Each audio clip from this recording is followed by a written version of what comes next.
আগে বলে আসবো না, আমার জীবনে আসবো না। 65 বছর বয়স, গরু ব্যবসা মাকে সুদি। 41 গাড়ি গরু নিয়ে আছি, আমাদের লোকজন কেউ গরু বেচতে পারিনি, মাটির বুক ঠেকে গিয়েছে। তাই আমরা প্রত্যাশা করছি কমলাপুর আমরা জীবনেও গরু নিয়ে আসবো না ইনশাল্লাহ। এই কি একটা কাজ নাকি? একটা কুরবানি দেয় মানুষ, উচিত মূল্য বাজার হিসাবে দেয়।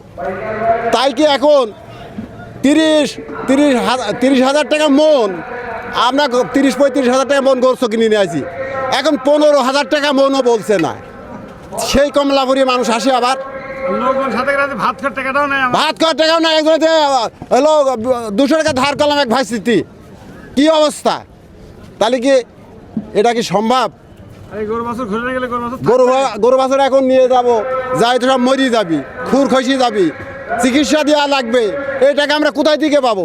এখন আমাদের ভিটি মাটি যা আছে 10 কাটা বেচা লাগবে, এই আর কি। আগামী বছর আসবেন কিনা? না, আগামী বছর আসবো না।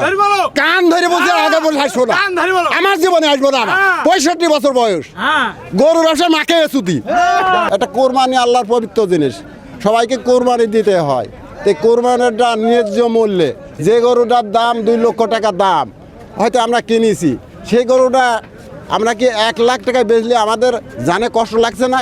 তারা মানুষ না, বোঝে না, চোখ দিয়ে ঝরঝর করে পানি ভরছে। 1 লাখের গরু, 2 লাখের গরু 1 লাখ টাকা দাম বলছে, খুব কষ্ট লাগছে বাবা। তে আমি না বলি কি করব, খুব কান্দা লাগছে। আমার 2টো ছেলে গরু নিয়ে আছে, বেশি পারেনি, কাঁদছে বেশি বেশি। হ্যাঁ, আমার ভাই নিয়ে আছে, আমার ভাইসি নিয়ে আছে। হ্যাঁ, এই দুঃখ আর কোন থব বাপু? হ্যাঁ, খুব খারাপ কষ্ট লাগছে। এই জন্যে এই কমলাউরে হাটে আমরা গরু নিয়ে আসবো না বাবা।